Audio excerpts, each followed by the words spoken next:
So how long ago did you come to North Carolina, Jim? We came to North Carolina in 1985. I'd been practicing law in New York for about 8 years at that point.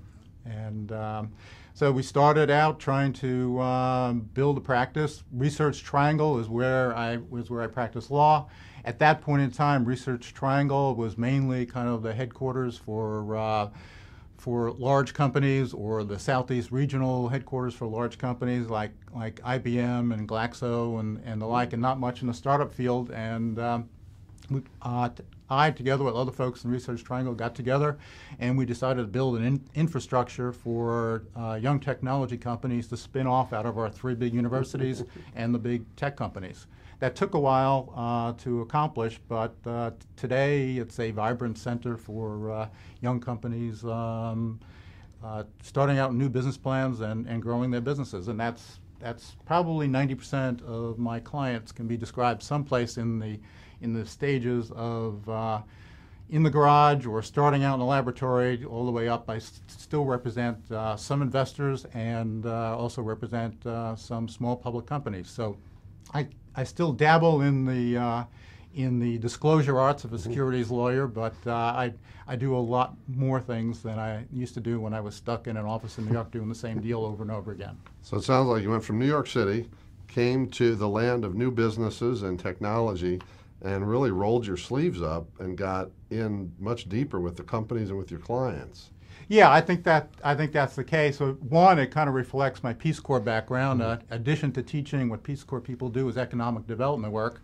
So that was kind of a natural fit to just say, if something's not there yet, why don't we all kind of roll up our sleeves and figure out how to build it? You know, and then I always liked working with young companies, because when you work with big companies, they tend to put you in a small box, whereas young companies are very needy. And they ask all kinds of questions, and they don't really care that you're a lawyer. They just want to find answers and kind of work on challenges together. So we do a lot of kind of problem solving together. And so even at times when I am working on big deals with bigger companies, which that's about 50% of what I do, I always try to make room for the young companies, because that allows me to grow and learn in interacting and problem solving with them. So Jim, I understand you've done a lot of work in the community, literally have helped build the local entrepreneur community here in the Raleigh area. In fact, a couple of years ago, you won the Service Provider of the Year award from both the Council for Entrepreneurial Development and the Raleigh Chamber of Commerce. Tell us how that all came about. So Jeff, the first thing I did was I started working with a lot of other people in the Research Triangle.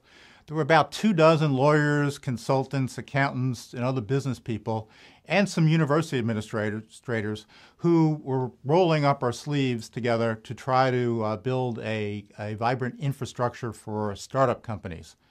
In the process, I wrote a tax credit statute that gives investors a 25% state tax credit for investing in young companies. That I also started a computer dating service that the business school at the University of North Carolina at Chapel Hill ran for a while. I helped a group of people start a technology incubator at NC State University. I worked on advisory boards to 2 governors. It was a bipartisan effort. The first governor was Republican, and the second governor was a Democrat.